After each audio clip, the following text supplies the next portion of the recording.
Welcome to Picture Book Chat, where we feature a handful of new picture books each month and discuss what makes them great. Whether you're a parent, caregiver, or teacher, you're bound to find some wonderful reading suggestions from librarians Mary Ellen Bracks and Sheri Boggs.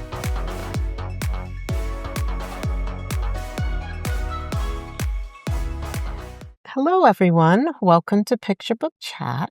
I'm Mary Ellen, and with me today is Sheri. Hello. We're back again for some great books to share with you today. So I'll go ahead and start today. The first one we have is Who Meows? A book of animal sounds. Animal sounds are always great to do with toddlers and early preschoolers. Everybody loves to make animal sounds. And so this one's by Robin Page. And it's just a really nice, sweet book. And it starts off with who meows? A cat meows.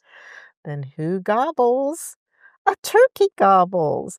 I really love that they show like the face really close up. And they'll have a great time making the noise, and then you can say, everybody gobble. And Gobble, gobble, gobble. Who croaks? A frog croaks. So yeah, and it keeps going on. So this is a great one for, these toddlers. They love making animal sounds. And if you're doing a story time, anytime we can get them to participate is always a good thing. So they go in dog, cow, farm animals. They've got wild animals. So there's a lot of fun things in here for the kids to make noises with. Who squeaks? A mouse squeaks. So some of these are just so funny when the kids make their noises too. So I love the big bright pictures in them too. And then I love the ending. You giggle and giggle and giggle and giggle. And it says, who giggles? And on the back, they have a did you know? And they talk about the sounds the animals make and a little bit more. I thought this was interesting about pigs. One of the more vocal farm animals, grunt, squeak, and oink. Mother pigs even sing to their babies when nursing. And I thought that was so sweet. Aww. And so, yeah, there's some things that you can go in through here. So at the end, the big preschoolers would love that.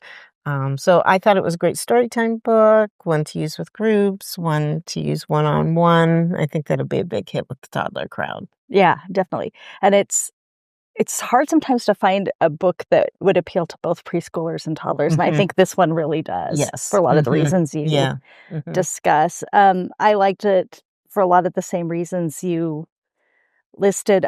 These big close-ups, I think toddlers are going to go crazy for. I think if you wanted to do an art activity like making a mask or something. Oh, that would be perfect. Like what animal do you want to be? And make your sound. And I love that they all have their mouths open, like they're in the act of uttering their sound. Making their sound, yeah. And I love the guessing element, like who oinks. And kids love to yell out the answer.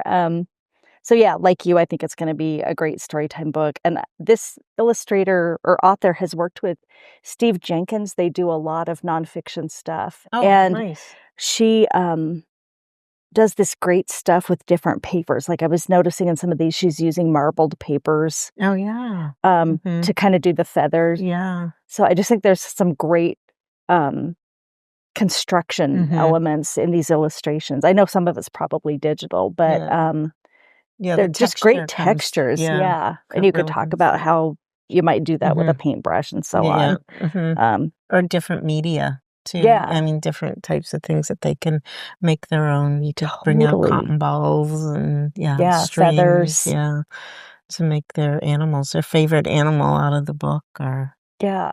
And I like that some of them are a little scary. Like I think that'll be fun in story time. Like this is an imposing. I mean, look at that. That's terrifying. Some big teeth there. When I look at it on the screen, it's just like, wow. Just a lot of fun. I like this one a lot. Yeah. So that's Who Meows, a book of animal sounds. And the barcode's on the back for you to scan and go right to our catalog to put it on hold. Perfect. Are you ready for some more animals? Yes, I am. All right. I thought this was such a fun one. So this is Go Sloth Go. And I had to look up the pronunciation. My husband spent some time in Great Britain, and he always says sloth, and it turns out that both words are correct. You could say sloth or sloth. Okay. Thought I was right, but I'm only halfway right. So I love these end papers that you've got like the little sloth. Looks like another cut paper kind of construction. Yeah. So sloths, of course, are famous for being super slow. Yes. So I love that this starts after some sleep. Sloth is ready to eat. So it begins kind of like right after his nap. Yeah. Or her nap. I think she's a girl in this. But I think it's funny how kind of the narrative is encouraging the sloth, like, go sloth, go sloth, go sloth, go. And you could say it fast like that. You could go sloth, go sloth, go sloth, go, if you've got the patience, which I don't. And then you see her climbing in the canopy here. She's reaching for a butterfly. You get to see her super long claws that help her climb. I like what the text is doing in conjunction with the illustrations. She moves by degrees toward the tastiest leaves. How the words move up the page. Kind of some concrete poetry. Yeah. Go sloth, go sloth, go. Of course, she's never just going to take off, but yeah. And I love that they're talking about, why she might be climbing, and they say at this towering height, the leaves are just right. So there she is, hanging upside down. How do you think this would work for story time? Do you think I think it would would like great for story time because you've got that repetition of go sloth, go sloth, go sloth, go. So you could have them repeat that with you, and I think that would make it a great fun read in story time. And kids love animals. They love sloths. We were hoping we'd see one when we were in Costa Rica for my son's wedding, but we never did. I was going to ask. They're up in the mountains and the trees and stuff, and so we were down by the beach. We saw lots of monkeys, but not sloths. So our next trip, hopefully. I didn't even notice that. Yeah, I mean, so you can take some time and look at the pictures and look at the background, and I think the colors are really fun in this too. But I know we have some great nonfiction books on sloths too that it would be fun to pair it with if you were doing a unit with different animals. So you could, have this one and then maybe pair it with a nonfiction book in your classroom. Yeah, that's a good idea. And I think that would be fun. I thought it was a really fun one. And it's nice because you can read it at the end of your story time too, as you're winding down. And this would be a good one. Go sloth, go, as I go to sleep at night. So good bedtime book too. I think how it's dusk when it ends. Yeah. So a fun one, I thought. And kids always love books about animals. I mean, you can never go wrong with an animal book, right? And and the repetitive phrase is really what caught my attention. You could get kids to participate with you. Yeah. That's always fun. Yeah. So I thought it was great. What ages do you think? I would go anywhere from, I think I would go toddler and preschool. Okay. And this would be another one that would go for both ages, I think. Maybe an older toddler. Yeah.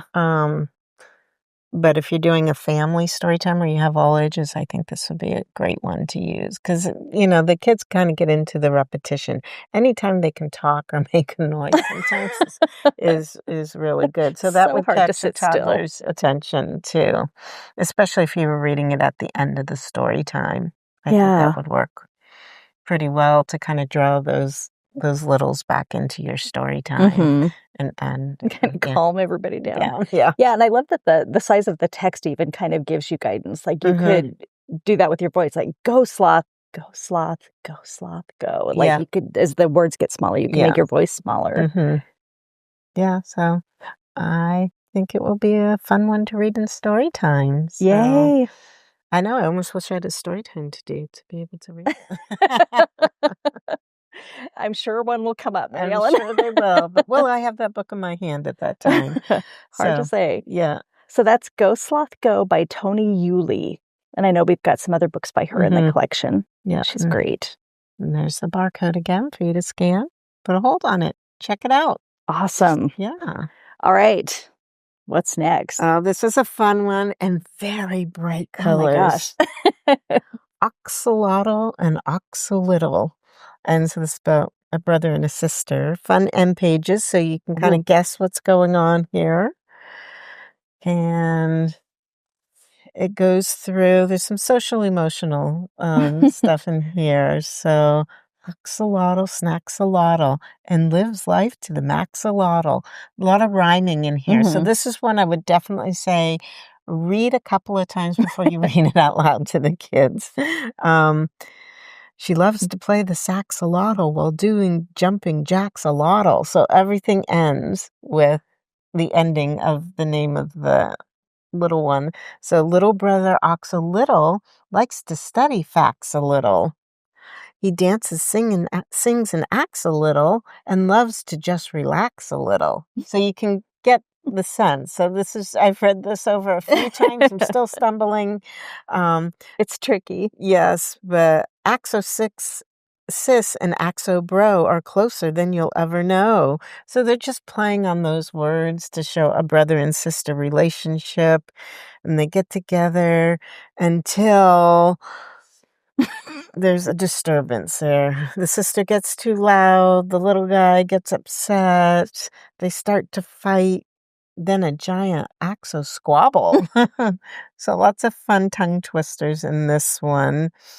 And then it's all about them trying to resolve their argument, which we all know kids, they call for axodaddle, which I thought was great.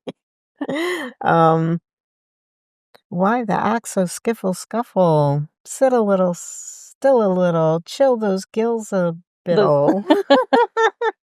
And then, he gets them to calm down. And it's all about this coming down off of an argument and how they do that and apologize.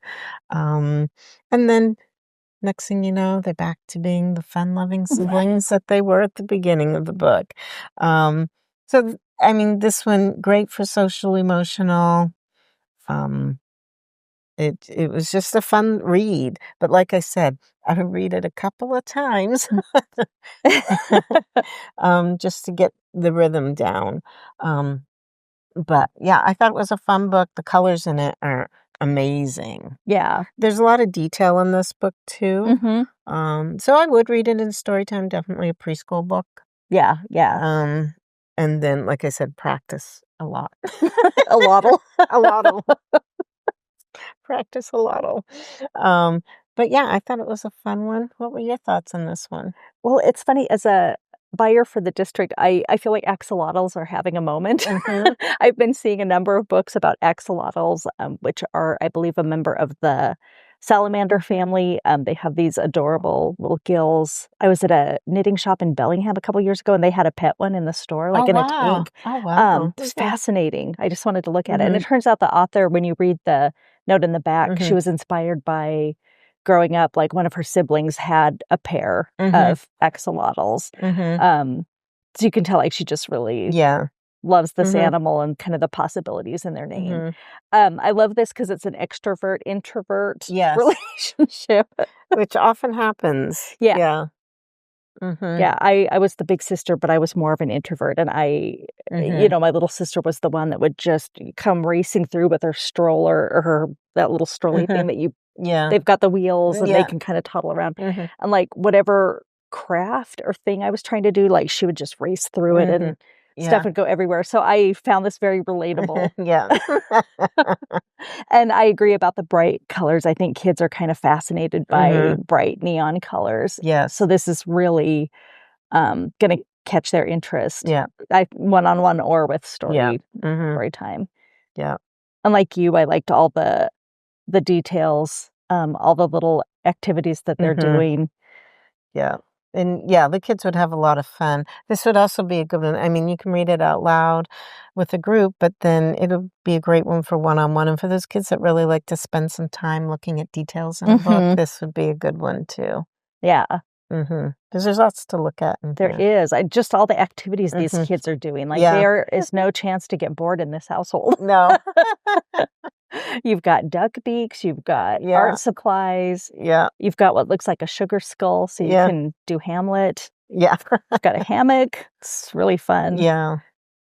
You got all the books, which I always love it when they include books in a story too. So I think there's a lot here that will appeal to a lot of different kiddos. And I love the conflict resolution too. I think that's something a lot of times, as a parent, sometimes you're at your wit's end with how much your kids argue. Yeah. Oh my God. And so this is a nice thing to read and say, okay, you can be friends again. And yeah, I feel like this might get some play in households, like when he says, chill those little gills a bittle. Yeah. Yes. So I thought it was a lot of fun. Yeah, this one's a good one. And so again, here's the barcode on the back for you to scan and take a look at it, put a hold on it, have it come in. So. All right. Well, our last book is also sort of a social emotional book. And this is How to Tantrum Like a Champion. 10 Small Ways to Temper Big Feelings. There's a hair in there. So first off, I love the rhyming of the title, How to Tantrum Like a Champion. Yeah. Throughout childhood and beyond, I've been a champion tantrum thrower. And so this book, I thought it was hilarious that they're kind of celebrating completely losing your mind. And it's clever how it's doing it. Again, like the art in this book, like I think this is all digital, but it looks like it's cut paper. Yeah. So it talks about the feelings that kind of tell you, I'm about to lose it. Yeah. Sometimes you feel it in your chest. Sometimes it's in your head. Yeah. You've got like a very diverse playground. It can happen anywhere. Yeah. Your breath becomes a hurricane. I love this close up. Yeah. Your face turns hot and red. So they're talking about, kind of how you can feel that in your body. And that's kind of your first warning sign. Yeah, identifying those feelings that lead up to when you might. Your body's trying to tell you there's a tantrum coming on. And then we talk about the why. Sometimes you throw a tantrum because you didn't get your way. You want that snack. You want that toy. You want to stay in place. So rhyming, I think, also is really good. Sometimes your tantrum's not your fault. Your day's just going wrong. The light's too bright. The crowd's too loud. There's too much going on. So it touches on some of the sensory issues that kids can have. Yeah. I thought that was a very nice touch. Overstimulated. But they talk about no matter what the cause of it, with practice, you can pause a fit or stop a fit before the fit begins. So then they kind of do this counting to 10. 1, breathe in deep and think of pie. Then exhale and say, ah. I'm like, I love pie. That's such useful advice. There were a lot of good suggestions. So each number, they give you, like, dance a silly tantrum dance while singing, ooh la la. I mean, so you could have a lot of fun with this. And I think for the kids, since it's giving you so many different strategies on how to get yourself out of it, that you can choose the one that works best for that particular moment or that day. But then you have a toolbox of things. Remember what we read in the book. Let's take a deep breath. Think of pie. Yeah, and they're great. There's things that are kind of like, this is like yoga. Stretch out flat, become a cat, and swish your tail around. Yeah. Shade your eyes, become a bat, and hang out upside down. This is a really good one. And this made me think again of the sensory issues. Wrap up in a blanket. Some kids have weighted blankets, and that can really kind of help calm you down. Yeah. Yeah. Find a place that's soft and safe and stay there for 1 minute. So these are just fantastic. And then it kind of brings it together at the end. To throw the world's best tantrum, these are 10 things you can try. Sticks of butter, snowflake flutters, cats and bats and pie. So it's got everything. What would you think about this, like in story time, or would this be more of a one-on-one book? I think it would be great in the classroom if you've got a couple of kids that tend to throw tantrums. I think that, it's definitely more of a preschool and older book. Yeah. I was thinking of when I was working in childcare and I had 2 sets of twins, and both sets were really good at throwing tantrums. Great. So some of these things would have been helpful at the time. But I think that, one-on-one, of course, in your family. I think this would be a good one to take a look at. But I think for a classroom, it could be good because I think, too, it gives the other kids in the room, oh, maybe we can tell when he's about or she or she's about to have a tantrum.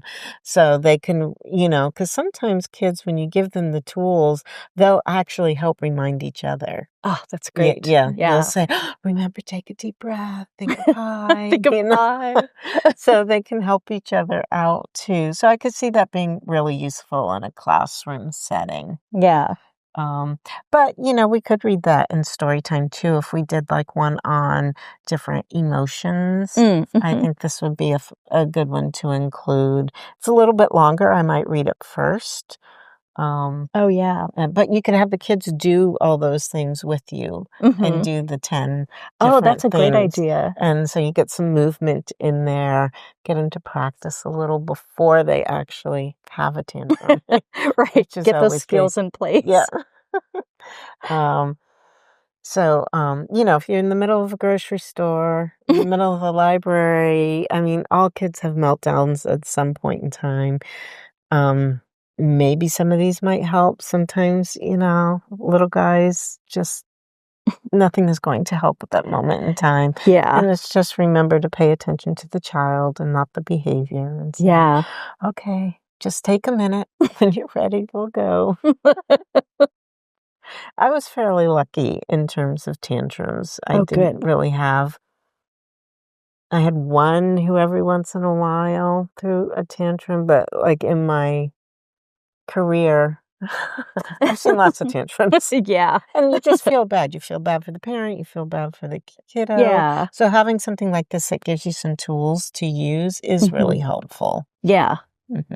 Yeah, because it's so understanding. It's definitely sympathetic to the child and what all this feels like. Yeah. And, for those adults that are witnessing it and rolling their eyes, and you're just kind of like, this is just typical behavior. Yeah. It's just like, everybody take a deep breath. It'll be over in a minute. And nobody's being bad.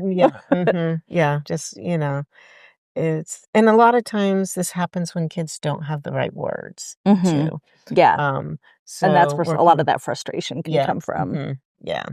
So I think, in terms of, and noticing the feelings. That's what I really liked about the book at the beginning, was noticing the feelings and then giving you some tools to use. And that it happens sometimes. Yeah, it does. So, I thought it was good. How to tantrum like a champion. Again, with the rhyming, I would read it a couple of times beforehand.